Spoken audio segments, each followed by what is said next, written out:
Welcome, everyone, to the first ever Culture to Thrive podcast. I'm your host today, Marlon Solomon, the founder and senior project engineer here at the Project Afrimerican Academy. We're very happy to have you. Um, we are going to be having our first ever Lives with Me Heritage Festival this year. And we're very proud about this program and we want to welcome everyone out there watching on YouTube. So let's dive right in. The Lives in Me Heritage Festival. So what is it, right? It's a program that we started in 2018, and it's an annual giveaway and DNA test giveaway. And we aid African Americans learning about their African heritage and how best we can reconnect and kind of learn from each other, right? So this program started pre-pandemic in 2018.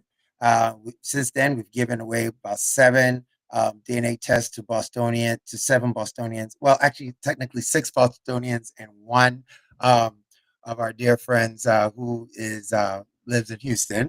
But we are here. We give them an opportunity to learn about their heritage, where they come from, some of these missing roots, right? So we're so thankful to have you here today.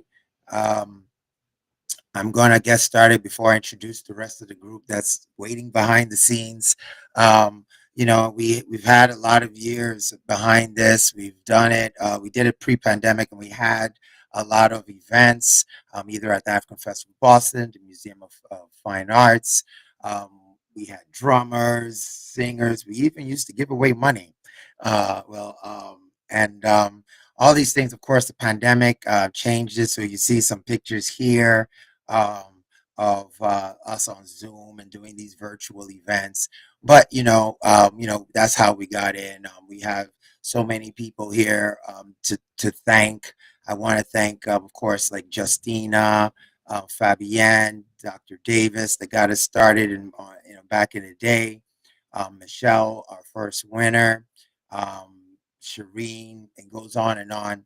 And we're very thankful for this work because without a lot of people coming in and working with us, we would not be here. Just real quick, I want to, we use the African Ancestry.com.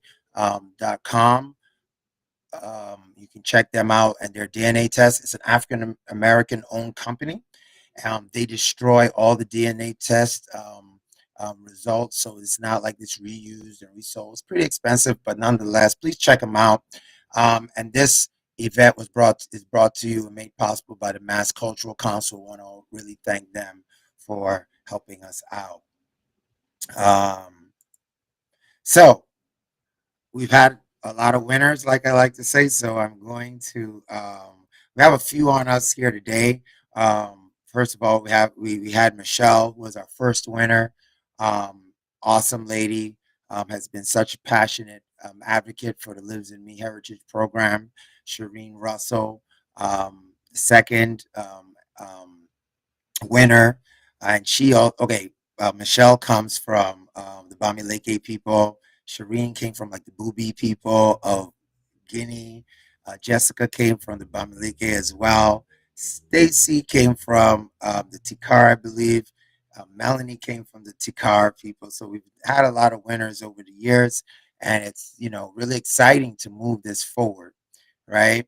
So let me bring people on board so you don't have to listen to just me. There's Michelle, there's Melanie, there's Winston, and there's Giovanni.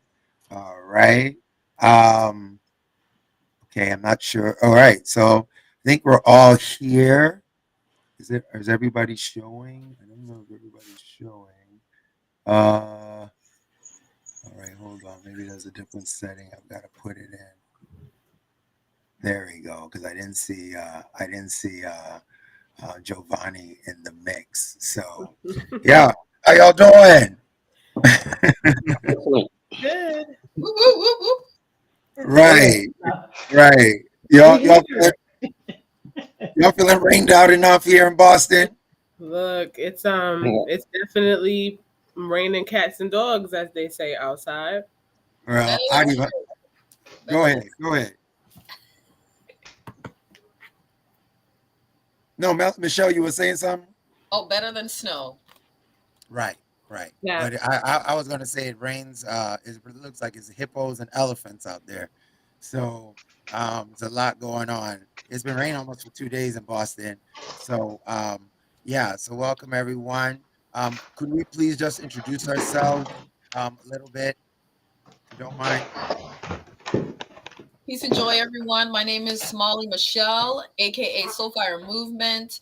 I won in 2000 and what 18, I believe it was, and Yep. my background is from Portsmouth, Virginia, and my dad from New Orleans, Louisiana, and the Mississippi area. So for me to find out that my bloodline goes all the way to the Bamileke tribe in Cameroon was beautiful, and excited to see where the next winner's bloodline originates, passed from their own bloodline and cultures now. So that's me. Awesome. Awesome. Melanie. Good evening, everybody. I'm Melanie Best down here in Houston, Texas. And I am originally actually from Arkansas. So I'm the only one from the South. I was a special post pandemic winner.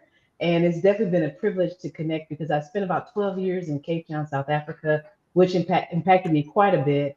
But my family, they're Southern True Blue from South Carolina to Louisiana on into Arkansas. That's where my roots are. And I enjoy the South, but I like to visit the North too, except when it's cold. So it's cooler here today, but not like it is up there. I'm Right. Melanie. Right. Now those are our past winners. So now we're going to talk to our current winners. Uh, and Giovanni, could you introduce yourself? yeah, sure. So my name is Giovanni Fox. I am, a fellow Bostonian. My family roots are, like most of us, we from the South. My mother's family is from Alabama. That's where I went to college at. My father's side of the family, also a little bit South, a little bit Caribbean, from Macon, Georgia, and the island of Barbados. So that's where culturally where I am connected to the most, and that's what I've grown up understanding about myself and about where my heritage and where my the ancestors that I am aware of are from. So a northerner, but a southerner at heart a little bit as well. We all came from the South, We right? all came from the South. That's Right. really it. We all. Awesome. And last but not least, Winston. Hey, good evening. Greetings to all. I'm originally from Barbados, West Indies. Lived in Boston for the past 40 years, so Boston is currently my home. Um, yeah. Well, welcome everyone, and we're so excited um, to have you guys all here. It's going to be a great evening of discussion, and I know that we're going to have a good time. So, first of all, let's see, where am I at here? I'm trying to like organize myself. All right. Okay, so it's actually kind of funny because obviously we have two winners this year, and this is kind of the first time we've had that because of last year was kind of a little hectic, and so we didn't really have this event last year, but we said we're going to make up for it this year. So we had Giovanni who won last year's competition, and then now we have Winston, who is our first guy, you may notice, to win this award. So we're making a lot of history here. um, so we are going to go into some of the conversation right now, right? Sure. So I will first of all hand over to our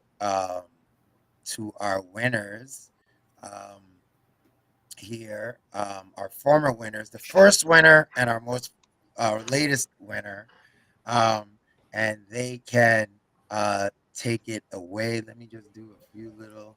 I'm like watching it on my. I'm watching the event on my phone at the same time. Make sure we are live and in order, right? Okay, let me do a little bit of moving people around, and I will.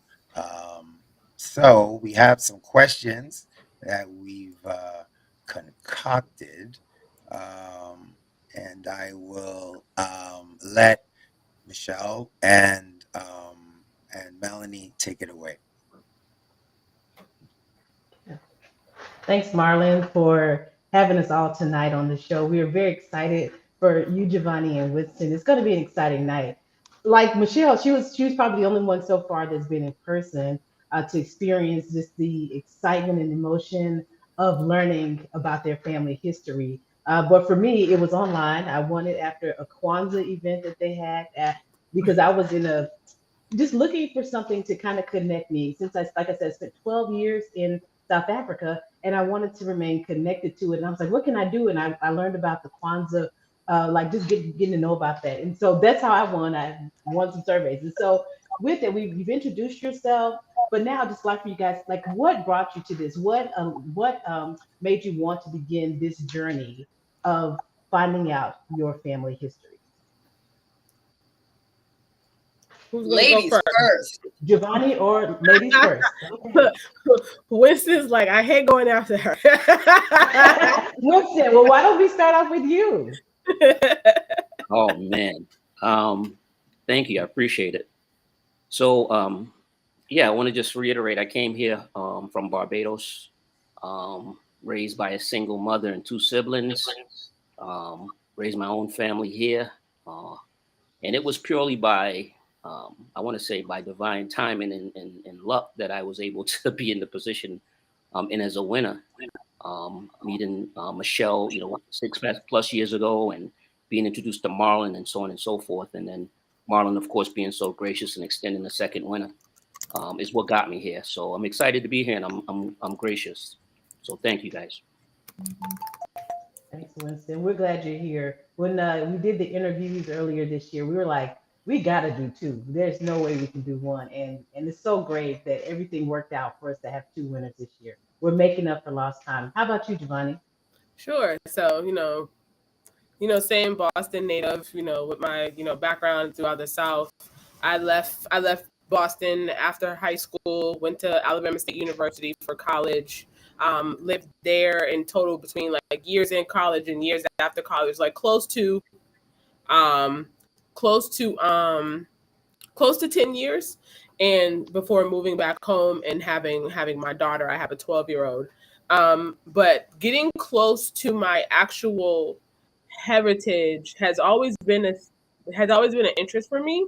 I've always had a thing kind of for genealogical research, and just trying to make sure that we have the answers to the story, um, that we are, right, because we lose elders, and sometimes stories and information get lost, and so it's important that we know and get some of those answers. So I've always just had a knack for that, like talking to people, understanding who our people are, where we're from, and that sort of thing. I had the pleasure one summer when I was home from college working for the Department of Vital Statistics, and that is the office that houses all of our birth, death, marriage information for the entire state.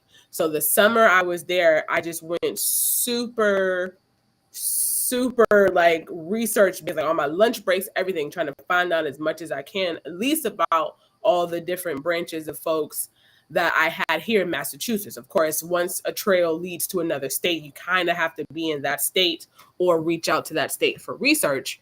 But that's kind of what kind of draw me to it, like a puzzle. Think of it like a really intense puzzle. And I've always been interested in that, and because I think it's important. We watch our white counterparts and other races of people. They can trace their folks back like all these generations, and then it comes to us, and it's just like, well, y'all black, it's whatever, and knowing how they, record keeping for black people was really only purely done for with the decency, or with the what is it? The obsession about the money, like what we what we cost, what we were worth. Not that it had anything to do with on down the road generations wanting to find out actual tangible information about their people. It's just like, okay, I bought so and so Janie. I bought Janie for $2 back in 17 something something something. She produced so it's like we have to find our history out through trauma, and so we have to we have to write that shit, right? And I remember learning about that Bible, right? That coveted Bible that Black families have, because without that Bible in the back where there's pages where people are writing down like who was born here, who got married, like that Bible was our vital statistic. That was our census. That was, how we kept track. So just knowing that, and being in the South for so many years, and just wanting to finish that puzzle, right? So that's something I can finish that puzzle, or get close to finishing that puzzle in my lifetime, and then leave something for my daughter to be able to call back on, or finish the journey. Let's say I run into some hiccup somewhere and I'm not able to complete it in my lifetime. She has the roadmap to be able to go and complete it for herself. That's right. Yeah. I love everything that you said there. I was looking up some quotes before our time tonight, and one of the ones that I came across: a man who does not know his ancestors is like a tree without roots. And Mm, that's what slavery has done to us. It has yep. removed the roots. And so what we're doing tonight is significant for the two of you, in that we are reclaiming your humanity, reclaiming your roots. And so we're Yeah. excited for the journey. Michelle, what are your thoughts? What do you want to share? Yeah, I mean, I agree everything with Gio. I think it's beautiful that she had the opportunity to work in the vital records, to then even have the thought to want to continue on, right? Because we too, like, I don't even know if it was the Bible for us, but my mom had the baby books, the family tree. Like, it was like, Yep. oh, this was like the only way. Or let's go under the mattress. We keeping birth certificates and stuff under the mattresses in a folder. We recently found our grandfather's birth certificate. We recently even found the time that I was born, like my original birth certificate, and from when my mom passed. So it's just very interesting, because for me, for sure, Gio, to like reflect back on it, I would be in elementary school and be like, okay, before slavery, because that's all they talked about, and I say this all the time, the damn peanut man and the cotton gin. Where were we from before that? For Before this. that. Yep. Mm-hmm. So this goes in kind of Mhm. into the next question that I want to rewind back to Winston, because I've known you for a couple of years now, and I would love for you to share how far back do you know of your history? Do you know before Barbados, and even while you were in Barbados, how far back do you go? Like, did you know your great grandma? Did you know your great grandpa? Did your mom keep that type of information? And what was the difference? Because those are two parts, right? And what was the difference of growing up in Barbados, knowing what family was like, especially in the parishes? Or where you from? I only been to Barbados once. What they call them, parishes, anyway. But but also like coming to the U.S. and then like growing up here and making friends with your homies and seeing how their families and family trees were, and meeting their grandma. So yeah, that's a two-part question: is how far back do you go back knowing your history with Barbados? Because tonight, we're going to Africa, y'all. We're going to the original of y'all mom and pop. Like, that's deep. So even for West Indians, it's like, I know a lot of people that are like, I'm Jamaican and that's it. But we also know the history of migrating to Yes. these islands, y'all. Love. But It's where the boat dropped you 100%. off at. Exactly. so Go ahead, Winston. Yeah, that's a fair question. So I can remember my great grandmother on my mother's side, my grandmother on my mother's side, but on my father's side, I don't have much recollection of his parents. Um, he was raised by a stepmother, and I probably met her, but I don't recall. Can't tell you her name. Can't tell you her face. I can't remember much. And also, I'm a little older than my damn self, so I can't remember what I ate for lunch yesterday. Never mind, you know, grandparents and so on and so forth. Yeah. Yeah, but yeah, my mother, as my mother now is in a nursing facility. You know this, and when we talked a few days of the week, I get to go see her. She will talk about you know people, whether it's family members or people from the past, and she might mention a name, a last name of a great grandmother or grandmother on my father's side or whatnot, but it doesn't stick because I don't know those individuals. So, um, she would be your source. My mother would be the source that you could turn to tell you those things and fill you in on those names and those people. If that answers your question. Well, also into like, what was it like growing up in the U.S. versus Barbados? Like, I don't know, Um, because you came Sure. kind of fairly enough time to remember home, and then Yeah, be like culture shocked by whatever we was doing here. yeah. It was definitely a big transition. Um, you know, Growing up in Barbados was looking back now, I can see the difficulties, but while I was living it, I didn't see it. I didn't feel it. I didn't feel left out. I didn't feel like I lacked anything or nothing like that. Mm. But Mhm. definitely coming here to America and then seeing what people had access to, and the value system and what you can get for $1 versus what you can get for $1 in Barbados and all that. It was a huge difference. So I think it had its pros and cons. Each place had its pros and cons. I don't value one over the other. I think I just learned my lessons when I was a child and came here, and then continue to learn those lessons and grow into an adult. So, this. I went back this year. It was the first time in 15 years I'd been to Barbados, and I got to go to my old school, my first school, my primary school, my church, visit family and friends and do the whole thing. So I got to reconnect this year, and that was great. Beautiful.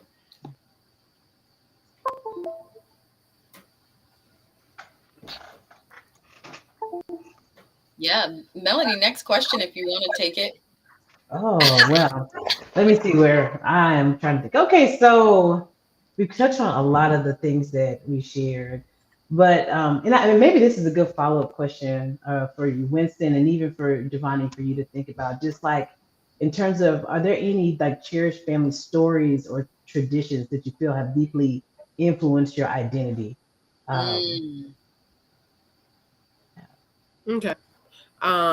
Melanie, there was you had in your opening about like wanting to be connected to everything. You mentioned Kwanzaa, right? And mhm. like you've got connected to the Kwanzaa and the principles, and that is so spot on in terms of my upbringing on my dad's side of the family. So my grandmother, whom I just had a memorial service for yesterday, so I'm kind of still coming off of a very wild emotional roller coaster that's been the past month, with the loss of my grandmother, who was a cultural and community icon here in the city.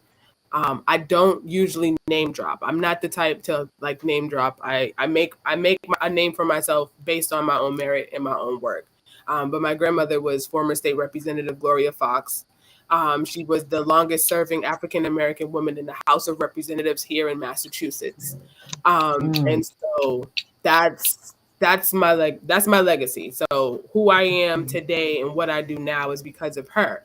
And that cherished family memory is Kwanzaa, because my grandmother was, a proud, strong Black woman, but she was very connected to, and I know if she was still here, she would have loved to get this news, and I want to tell her, right? And I mean, I'm going to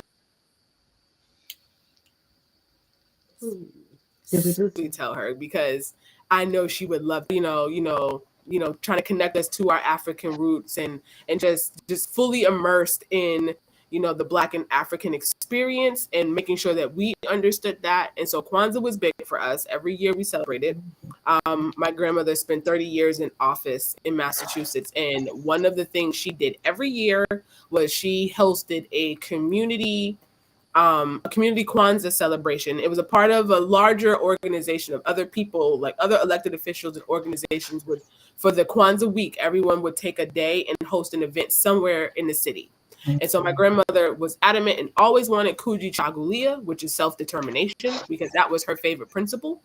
So every Kujichagulia, we was at grandma's Kwanzaa celebration with our community members in Roxbury, because my grandmother represented Roxbury and other parts of how her district was, bordered.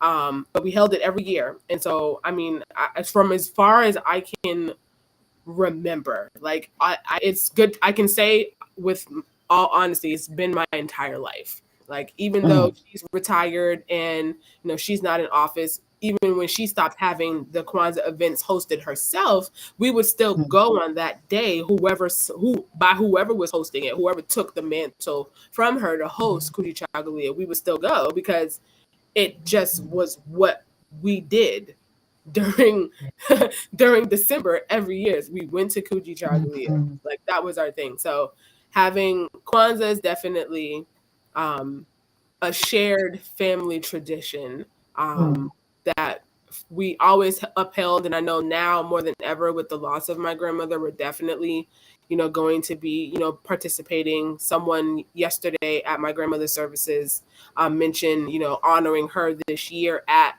the Kujichagulia celebration. So I know my family, our Boston delegation of family members will definitely be present to be there, and holding her spirit now that she's, our ancestor now. And yeah, so Kwanzaa. Yes, yes. Oh my gosh, that's so beautiful. I know about the first event I went to for Kwanzaa was actually Berta and Dina. And I think we went, probably the second ever was when you guys invited us when the girls were smaller. And it was so interesting because I think about like our community and our friends, and I didn't know a lot of Black folks and around me that did that. It was like you, Berta, and that was probably it. Like friends at school were pretty diverse. There was a lot of Caribbean folks, so they didn't celebrate Kwanzaa. But I think about the things in our life that we've always just had around that was just ingrained. Or introduced to us by friends and family. So to roll into like this next question for Winston and you, because I'm curious on why you both were interested in doing this test. Like Gio, for sure. I mean, both of you for sure have strong family backgrounds. Like I've met both of your families, and like y'all are tight. Y'all family, like both families, which is beautiful to see. Like even Winston's mom is so welcoming and just joyous. So yeah, what sparked you wanting to know more? Was it an event? Was it like an event that a friend invited you to? I mean, so yeah. So I'm just going to go real fast and touch on the question that was asked previously about traditions, because I just had an answer I wanted to make clear to everyone Absolutely. here. So my mother's a really good cook, and I think that I took on that mantle by watching and mimicking her in the kitchen. I'm fairly decent today. And then also she was a big party goer, so she collected a bunch of records, all types of disco, funk, you name it. And we had a record player, so she would let us go ham on Sundays and play whatever we wanted. And that's when I was maybe between the age of 6 and 9. And now today I'm a DJ. So I think that's what influenced me, looking back. And then to answer your new question, I was just I was envious of the fact that people around me could afford and were able to, go back and trace their ancestry lines. And also I was kind of like timid to do it because I heard all kinds of horror stories about people keeping DNA and stuff like that. So I was just basically nosy. I wanted to figure it out. I wanted to hear from an expert, tell me exactly where my family background was, and then I could share that with my daughters, and so on. So that's my why. Yeah, that's amazing. I'll piggyback and say that's my why too. I mean, I kind of prefaced this earlier, like my just natural curiosity and already being, a budding genealogist, just wanting to keep record. I guess it's kind of like, the journalism brain in me wanting to be able to tell my own story. And so me and my mom love watching Henry Louis Gates on PBS, like Finding Your Roots. Like we love watching it, and it's just like it's just amazing how he's like going deep down in there, and just uncovering things, and it's just a beautiful experience. And I feel like knowing who you are, knowing where you come from, is just a beautiful holistic experience that everyone should have the opportunity to do, right? And like I said earlier, that they didn't really want to really keep record of us outside of how much they paid for us and how much we were worth, but all the other parts of us and who we are is important. So definitely that puzzle piece, like I said, the puzzle. I want to complete the puzzle. I know what I know based on what my elders have told me, but that's not. Unfortunately, that we know that's not the end all be all. There's more, far beyond their own lifetime. So Yeah, yeah, yeah. Giovanni, my grandmother, last when I learned my news, my grandmother was actually in the hospital and she did pass on last year. But one of the interesting things that I never realized is my grandmother only had an eighth grade education. Mm. And I'm like, oh my God. It kind of floored me, but she did so much. She influenced so many people. Like when we went to Michigan for her funeral, I mean, the place was packed, and the words that people shared about how she impacted them. She was everybody's mother. Matter of fact, they called her Mother Clark. And it's things that I didn't even know because she was my grandma, so I knew she had my back, but I right, didn't realize how many people she loved and cared for. And it just and it but it speaks to like even what she instilled in me and how like everybody in my family, look, welcome to the family, just let y'all know right now, everybody, because just like the tent can never be big enough.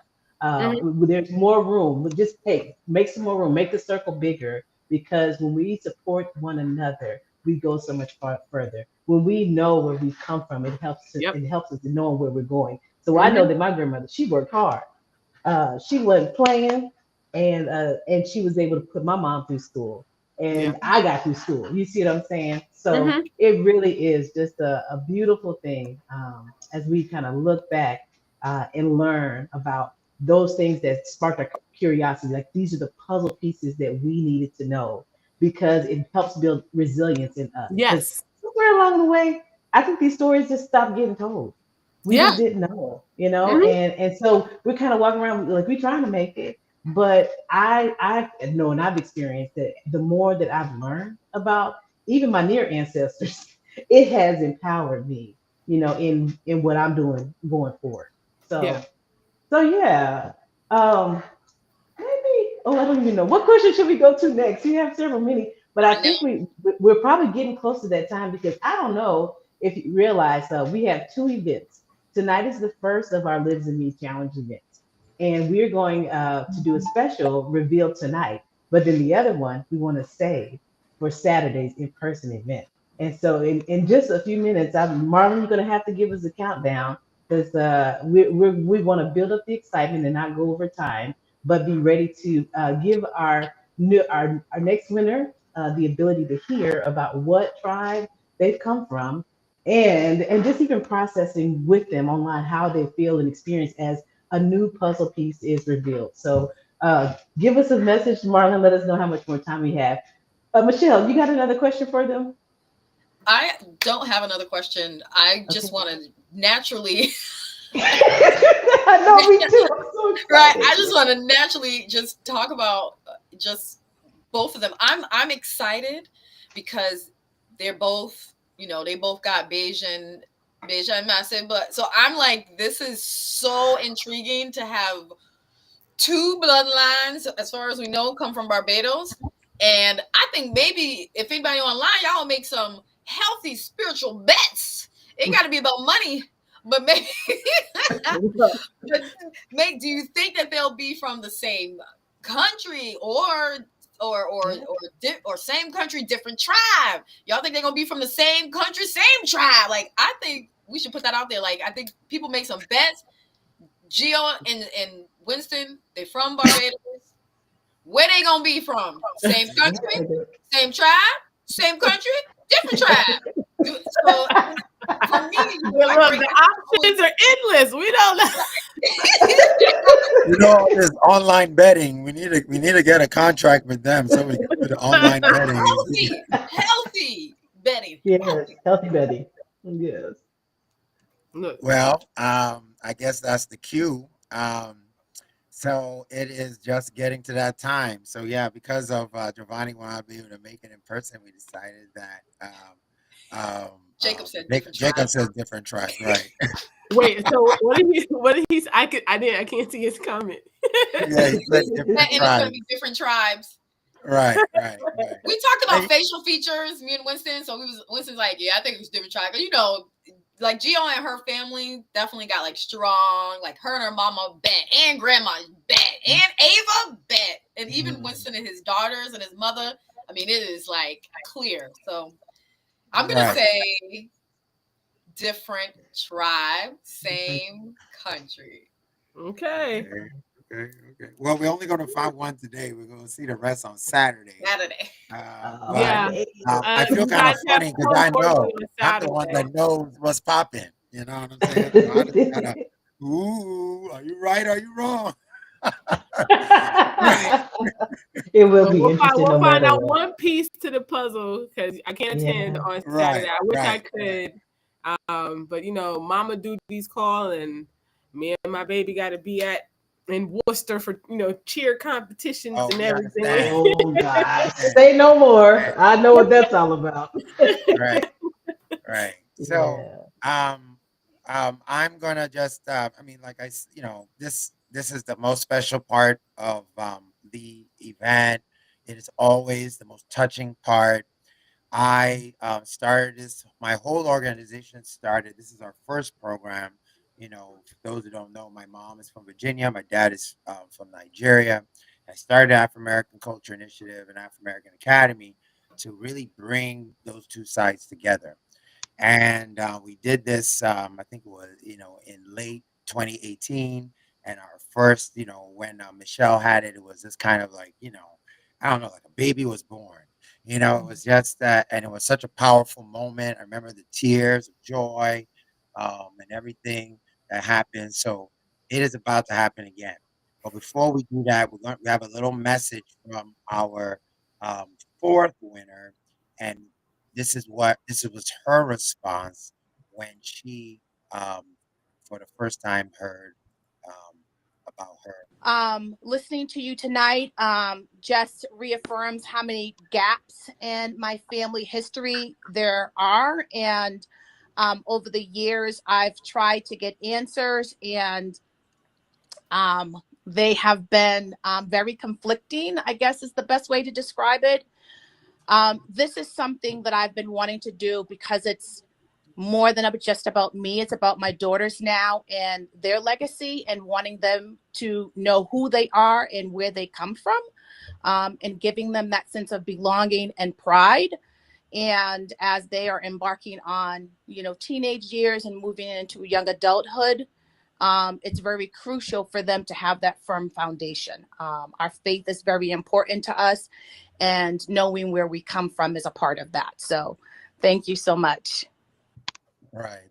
She was one of the more subdued, but she's been, I mean, just real passionate lady who, like she said, she really did this for her family. And yeah. So what I'm gonna do, I have to set it up a little bit different so that we are not as much in the picture, so that so it's just really kind of Giovanni. And so if I get rid of you guys, don't you guys will come back, but I just want to make sure that it is set up just a little right so that we can get that reaction. Um, I would have done myself, but then you won't hear me say the words. That's Okay, okay, let me Marlon. see. Right, right, right, right. I don't know if this is better or this is better.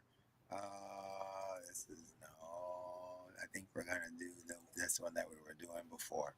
All right. So, are you ready? I am. All right. So, by the powers vested in me. Um, I want pleased to announce that you share the maternal genetic ancestry with the Fula people living in Guinea-Bissau, the Kru people living in Liberia, the Mende and Temne people living in Sierra Leone. Congratulations. Wow. Wow. Because I had some inclinations. Like I had some guesses, right? So like, and I'm just like, my daughter has been saying like, but mommy, what if we're like Maasai? and she's and she's been saying that, but I do know like background of the Fula people, so like that is amazing to be able to like actually connect to that now. Oh, that is amazing. Yeah, let Wow. me. Yeah. I'm so happy for you. I mean, it's what was it? We can't hear Michelle. You muted? Look, Michelle is over there having I know she clapping, but I can't hear the claps. I want to hear that noise. Jacob's Come on, said let's hear the noise. incredible. Yay! Oh, Amazing. Marlon, make it Congrats. bigger again. Wow. Huh? Make it bigger again. I Make it gotta, cause bigger. I mean, Okay. like, I'm like, I did the know. test improve? Cause I want this many people. Well, you know what? Let me. I ain't Well, no good. see, and I'm glad you said that because it's as if you know what I'm about to do. So, as usual, we will give you a little bit of explanation of why that is. So, Yes. if you look very closely, let me see if there's even a better Let me way. see. I need to enlarge my own screen now. Right, So let me. right, There we go. right. There we How about go. this? This There we one's better. go. Right. So now the reason why is that if you look at this top picture, Okay. Senegal, well, Guinea-Bissau is there in green, then Guinea, and then Liberia. They're all in the same area. So you are, I guess, the cultural genetic information is all in the same area, right? Yeah. Over here, right? So that's with Sierra Leone. This is Guinea-Bissau, right? And then I think this is Liberia. So right in this nexus in here, they all kind of somehow share some of the different areas, and I'll read a little bit about it. So this first picture is some of the Fula people, and the Fula is actually short for the Fulani, which is actually a tribe in kind of like on the lower half of the Sahara, as you can see in the second picture, and they span all even in Nigeria, they're Fulani and Hausa Fulani. So they're known for their rich nomadic traditions and mastery of cattle herding. The Fula people have played a significant role in West African history. Usman Danfodio, there's a whole bunch of them in Nigeria. I can only really speak to the Nigerian portion since I grew up there, but they basically like they're, like I said, they're nomadic. They herd cattle. They move around from place to place, right? They're celebrated for their oral storytelling. So if you're good at telling stories, maybe you know GL why. journalism. Right? It's deep. It's That But is good Deep. deep. stories, and these are so. good stories. But the She's a good journal. stories, right? Intricate traditional attire and contributions to the Islamic scholarship in the region. So, like Timbuktu, a lot of Yes. those, great, libraries and education. In fact, the Fulani and Hausa people, like, they were reading and writing way before a lot of the rest of Africa, like in the south of Nigeria. So all this place, they probably were not reading. These are more like traditional, like Yoruba, Igbo and all the number, the Ghanaian, a lot Mhm. of these cultures, they did not, they had like more oral histories and like, their, oral tradition of keeping history. While because of the Quran, the Fulani and the Muslim Islamic were usually read. So that's why one of the greatest libraries was located there. Yeah. Then the crew are renowned for their deep connection to the ocean, being expert seafarers and traders. They hold a strong communal values and known for their vibrant art and music, which reflect their resilience. This is some of their art here. and a couple of ladies in traditional dress here. And then the Mende and the Temni of Sierra Leone. The Mende people are known for their storytelling and sacred Poro and Sunday societies and their iconic language used during the Sierra Leone Civil War for unity. And the Temni are among the largest ethnic group in Sierra Leone, and they're celebrated for the agricultural traditional masks, as you can see here, cultural dances that honor the ancestors. And I know these pictures are a little small, but so this is where the Temni group is from, around Freetown, which is Okay. actually, of course, called Freetown because people left Massachusetts, Paul Coffey, and moved to Freetown, right? In fact, there was a bus, not a bus, geez, a ship that was constructed from the abolition movement here in Massachusetts that they went down, and that's why it's called Freetown. So there's actually an African American connection to the location. Um, Another connection to Christianity being so one of Ajayi Crowther, a Nigerian who is credited for writing the first Bible um, in Yoruba. So he was a slave. He was captured by slave ships, but by that time, the slave ships were slavery was abolished in England. So the British Royal Navy caught the slave ship, set him free, and he was left in Freetown, where he now escaped and moved back to Nigeria, but not before learning Christianity in Freetown. And then he now went back to Nigeria and converted the Bible uh, into Yoruba language. So he's credited with the spread of religion, Christianity in Nigeria. And the last picture, as you can see, is kind of small, but you have the Sierra Leone here, and this is it broken down into tribes.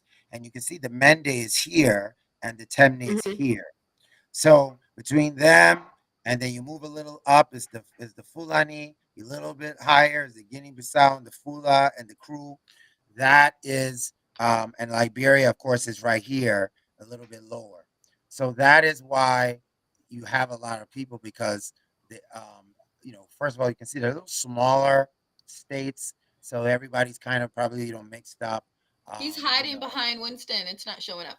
oh, sorry. Yeah, we can't Let me see it. change that around. Um, There we and go. now it's small again.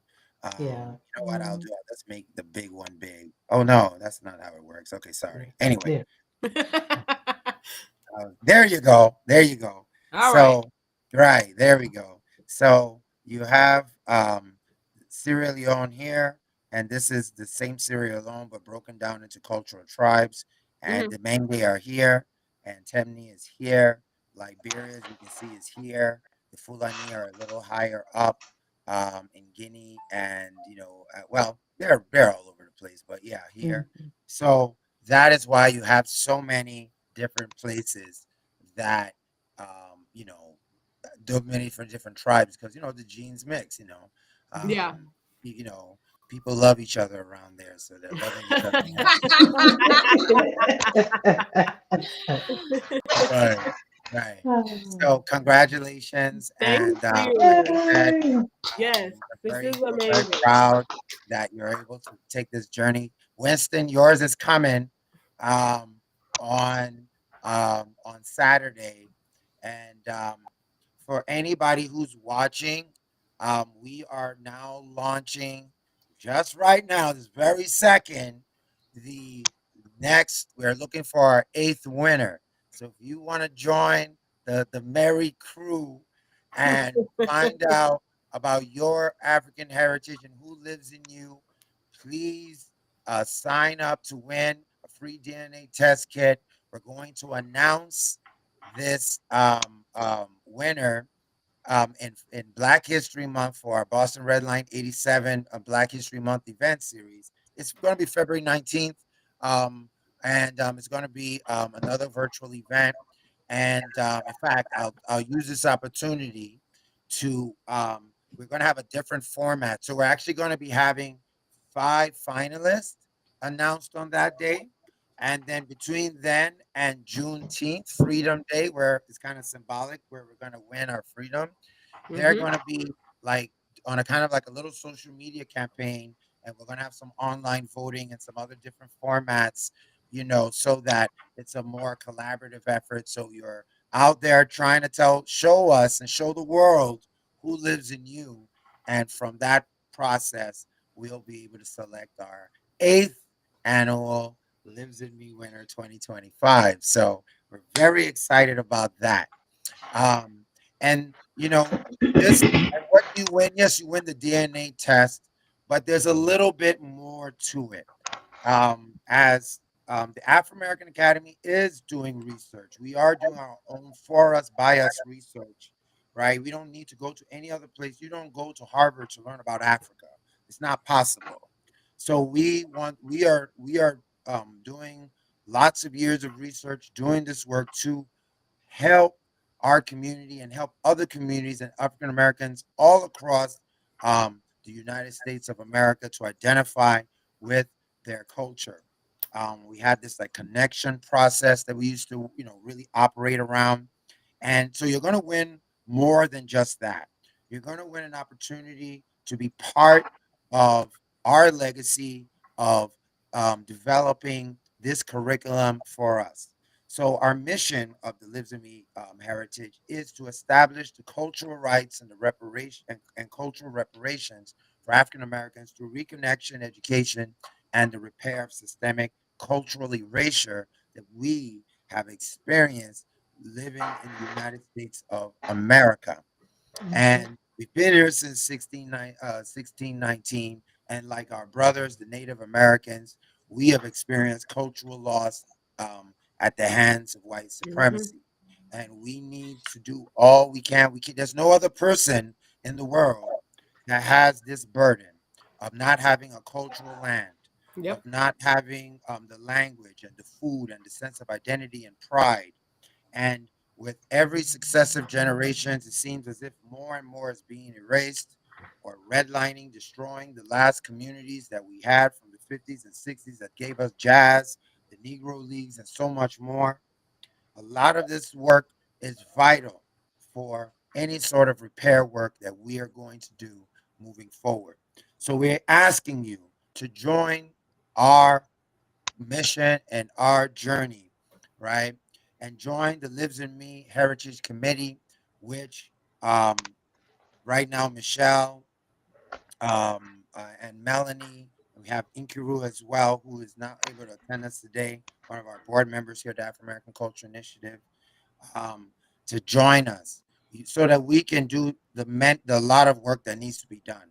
The DNA test winner is also going to win an opportunity. We're going to find people from your tribes to connect you with, so that because we're an oral people, right? We got to talk Yeah. to each other. We So gotta talk. we're going to find people from your tribes in Africa to connect with and talk to. We had another Michelle who was Bamileke that we introduced to Michelle, who turned out to be Bamileke, and and it was such a lovely experience. In fact, our first winner, Justina, no, our first participant, Justina, who was also Bamileke, had an opportunity to go and break bread with a family from Cameroon, from the Bamileke tribe, and that's the beautiful thing that we're trying to do. But we're doing a whole lot more. We're thinking about cultural economic development, meaning how do we use our culture, sort of like Chinatown, right? And how do we use these cultural artifacts to build a cluster of community businesses selling and representing our community? In Boston, we had around where we're going on Saturday, the Wally's Jazz Cafe, a whole community of jazz clubs and soul food restaurants that, like I said, through eminent domain was destroyed, right? Mm-hmm. There's repatriation services that we and advocacy that we're trying to establish. Meaning, if you want to buy a house, you want to move, or you just want to visit to Africa, your home city, or even maybe just one of the places in the Caribbean because you want to be in an all um, black community for maybe sometimes the first time in your whole entire life. We want to help you support that dual citizenship, or even permanent residency in Ghana. They and some African countries provide permanent residency. What does this entail? What are all the legal frameworks? Where's the funding to get you to these to achieve these goals? Growing up in Africa as an African American, I always heard, man, I always want, from my cousins here in Virginia, I always want to go to Africa. I always want to go there, but I don't know nobody there, or I don't know, how to Mm-hmm. do it. This is the important information, right? Cultural education and community engagement. There's curriculum that we're developing here. Some of it is historical, where we paint our heroes, like the great Reverend Dr. Martin Luther King. We paint him as a religious figure as opposed to a civil rights figure, right? Or we talk about how mothers in African settings, they they help to fight the maternal mortality rate, right? Because a lot of our mothers are dying, or the youth are dying, um, during childbirth. There are African systems that have already been worked out and set up that we just need to learn and practice, sort of like Mm-hmm. Kwanzaa, right? Counseling and festivals, because there's only one thing that brings people together, and that's culture. So Yeah. how do we develop some of these lost communal resources that we don't remember anymore? I always say the one thing that the enslavers didn't want is us to work together. So they removed Correct. the language and the culture so that we wouldn't be able to communicate in ways that they didn't understand. We wouldn't get to come together as a people. We want to take trips, y'all. We want to. I mean, I've been dreaming of a trip to Ghana with all of y'all, and but we need funding, and one of the issues that we're facing, obviously, is that there is no funding for this because it's only us that needs this. So, there are so many ways of looking at equity, but through our own cultural expression, that how do we express something that we do not remember how to express, right? So this is what this is all about. And then finally, which I think is actually, like I said, a program that I wanted to start. I think that's the reason why God brought um, Melanie into our life, is I have a program in my mind, y'all. It's called Southern Hospitality, and it's about connecting, repairing. I call it the Great Escape, Yep. but it's known in the books that we read as the Great Migration because it makes people feel better, but it's really the Great Escape. You don't migrate from being oppressed and being, raped and killed and all this other stuff. No, you don't run away. You don't migrate away from that. You run away from that. So I call it the Great Escape. But how do we reconnect our northern communities back to more of our Yeah. southern Our communities, southern right? roots. Yeah. That's something that is never talked about. So these are just a bunch of things, and I know we have high, lofty goals, but guess what? If we don't strive for the stars, we can't even hit a cloud. So That's we right. gotta reach out for, but we need capacity to do this, and we need y'all, out there listening. And I hope you enjoy this program to help us do this. So if you want to get involved, please, you can email livesinme@aframerican1.org. Contact us on Instagram or Facebook at Lives in Me Heritage, or you check out our website, linktree.com/Lives in Me Heritage. That's the QR code in case you want to, you can scan it. But please, we're looking, we're very, very happy with the work that we've done in all these years, and we're just looking to take this further. One last thing, because I know we just gave you the first taste.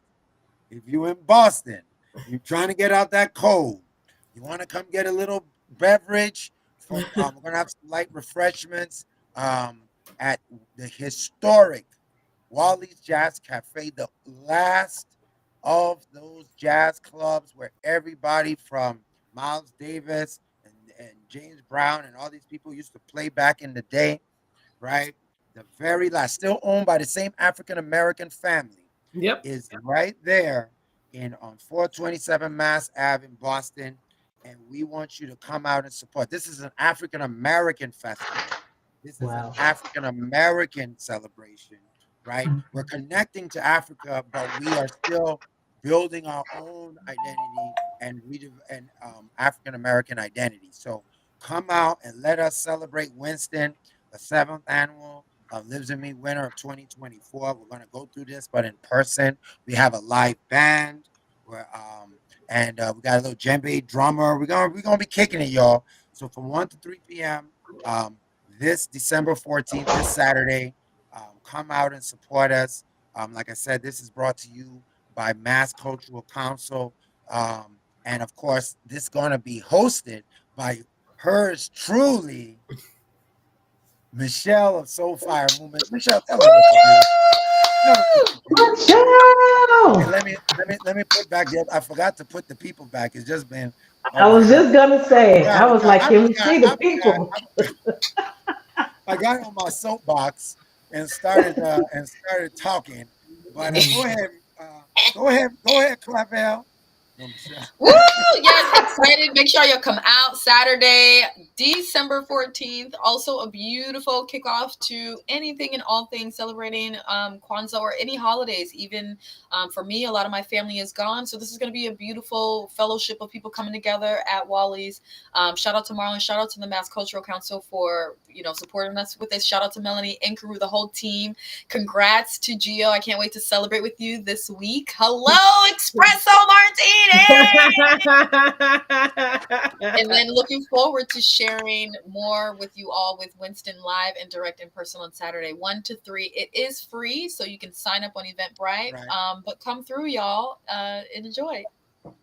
Excellent. Bring a friend. Excellent. Excellent. Winston, I know you over here now salivating. It's kind of not fair that you got a taste of somebody else's and I like, well, I want to learn mine, but be patient, brother. Be Yeah, patient, yeah, I'm glad brother. to be a part of it. Well, no Yeah. problem. So, like everybody watching online, I want to thank you so much for joining us for the first Culture to Thrive podcast. We're going to have more podcasts on cultural in general. So, yes, when we talk about African stuff, but there's a lot of stuff going on in the world that is related to culture. Y'all saw what happened in November. Right. Yeah. And there's a lot of stuff that we got to talk about because um, the big thing that we do here with our cultural diversity work is to say that let's not look at things through the racial lens, because sometimes when you look at that blanket, you miss out the fine points, and the fine points that everybody is black is not African American or not Haitian or not Brazilian, just like everybody that's white is not English or American or Jewish. There's cultural diversity, and each one of us has our own unique, beautiful story to tell, and it's Hmm. important that we start framing this equity work so that we cannot, because sometimes we just waste resources because we're giving it to somebody that don't need it because we know Yeah. they're all black, so they're Right. all, Right. yeah, they're all this and they're all that. But no, some communities don't look at certain things the same ways. So we want to thank you, and we're going to have more of this discussion. We thank you for coming out, and have a wonderful holiday season and rest of your day. And we'll see y'all on Saturday at Wally's Jazz Cafe.